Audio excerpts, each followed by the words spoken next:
Okay, well, I got this shirt for free, so if I'm gonna wear it at all, I might as well wear it when I'm talking about the movie. So we're making another video game movie, taking another crack at it, and we're going with Tomb Raider again. I never saw the Angelina Jolie ones, but obviously heard they weren't great. I don't think they sucked. Anyway, this one's more based off the rebooted version of the Tomb Raider games. I think the first one came out in 2012. Yeah, I haven't really played any of those, but you don't really need to going into the film. You don't need any background to the games, although I do know that there are plenty of Easter eggs in there if you have played the games. So the plot they ended up deciding on for the film is Lara Croft is the heir to this big company that does something. It has limitless money. It's like Wayne Enterprises. It just makes money automatically. But she doesn't want to take over because that would be kind of admitting that her father is dead.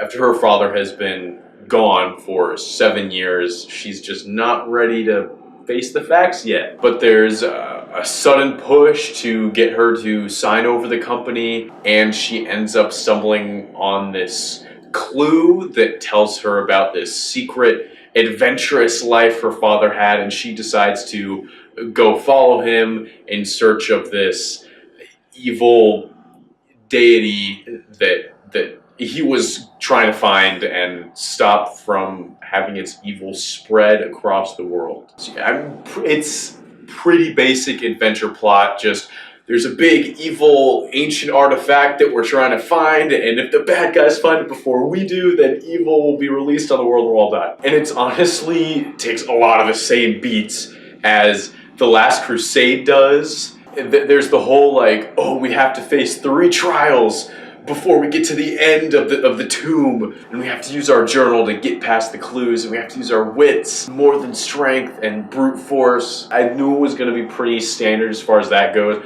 but if it wanted to be a really great movie, it could have been better there. Especially in the beginning, though, there were a few moments that really stuck out to me is with some strange dialogue. It starts out with Laura doing some boxing, or it's not boxing, it was some form of fighting, and after the match she's in the locker room talking with one of her friends, I guess. We don't see her at all during the rest of the movie. It was just a really weird conversation. I don't know that this is really how people talk about how they did during practice. And then she's in her bike shop and she just like randomly quotes Shakespeare, and I'm like they did it to establish that, hey, she's educated and she doesn't need to be here, she's choosing to work in this bike shop. But just sounded kind of weird. That was just me though. And then there was this like semi-flirting moment she had a little bit later in the movie that was also extremely strange, but I thought that was more just funny than anything. And to be honest, I'm not really judging it that harshly for that because I'm not expecting Quentin Tarantino type dialogue from this movie just by looking at the trailers.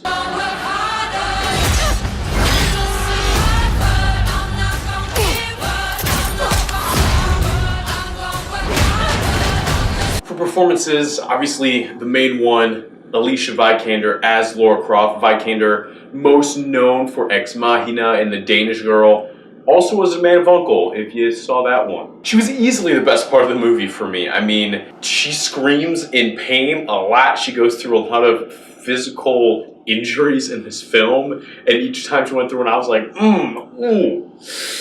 One time she had a shard of glass just hanging out of her stomach, and you just pull it out, and she's just got all these grimaces going on. And it was like, oh.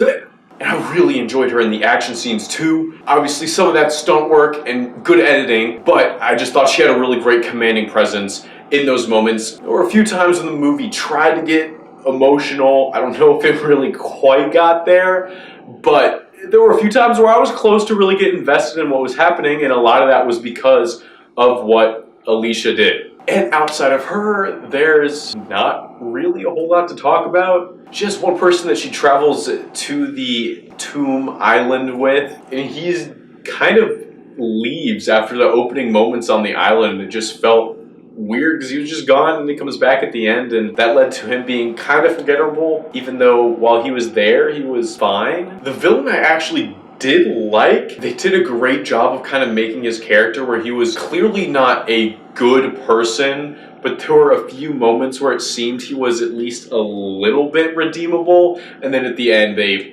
really kind of killed it off. Like most things in this, it wasn't the most memorable thing. He didn't stick out. His character wasn't super defined outside of evil guy who just wants the money. But it fits the type of movie this is well, and it's enjoyable while it's there.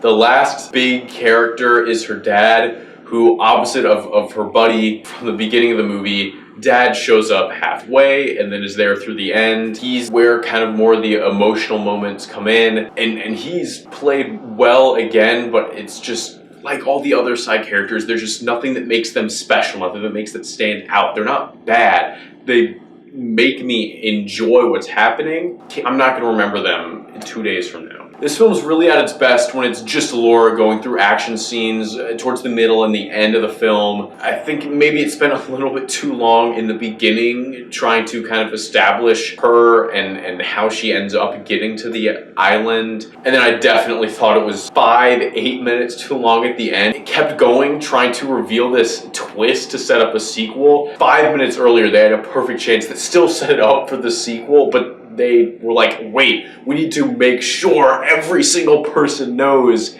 exactly what's happening. I get what's happening, you just didn't need to spend the last 5 minutes explaining step by step what was happening. And along with them maybe being able to cut out a few things, I think this film could have benefited from taking itself a little less seriously. As I mentioned, there were a few moments where they really tried to bring in some emotion, which is fine. It's just the characters were so bland at times that I wasn't really into that, and I think it might have done better if it kind of took a Brendan Fraser mummy approach. There's an organization called Trinity. It's looking to start a global genocide. You must stop them, Lara. Promise me.